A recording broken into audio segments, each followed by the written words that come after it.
This evening was born out of a lot of women reading the book Good and Mad by Rebecca Traitor, which is a really brilliant analysis, not only of how potent a political force anger could be, but also how incredibly difficult it has been socially for women to express their anger. The rage that comes from marginalized or vulnerable people about inequality, rage at injustice and bias, can be a propellant catalytic force. Part of what I'm doing in this book is aiming to appreciate and acknowledge the degree to which women's anger has had political and social consequence throughout our history. If we speak about injustices, if we write and dance and create art and theater about injustice, things change.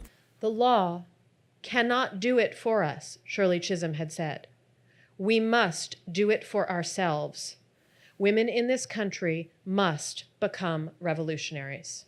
That her own colleagues would cast Waters as too much, as too combative and fearsome, while letting the threat made against her by the most powerful of white men go unremarked upon, was a goddamn travesty. You may shoot me with your words. You may cut me with your eyes. You may kill me with your hatefulness, but still, like air, I will rise.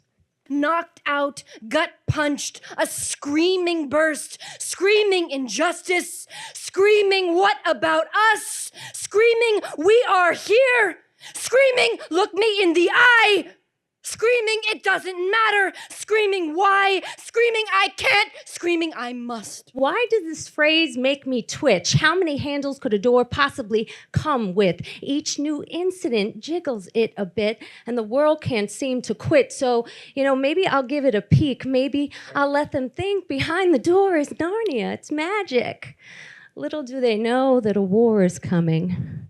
And this is my wish for all of us as women, that we remember how good it feels to rip up something stupid, a doll, a tradition, an unjust law, and remake it as we see fit. That we take the energy we feel now in 2018 and keep feeling it on one another's behalf as well as on our own. That we keep going. Then we truly will be safe. I speak out of anger at an academic conference, and a white woman says, "Tell me how you feel, but don't say it too harshly or I cannot hear you."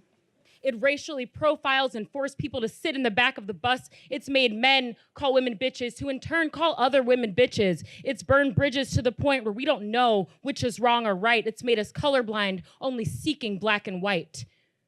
The cinephiles were weeping when he was put in jail at 74 for 2 months in Switzerland with his own little private bathroom, and he was allowed to keep editing his film, The Ghostwriter. Tears for a monster. There is no coming back from raping a 13-year-old girl.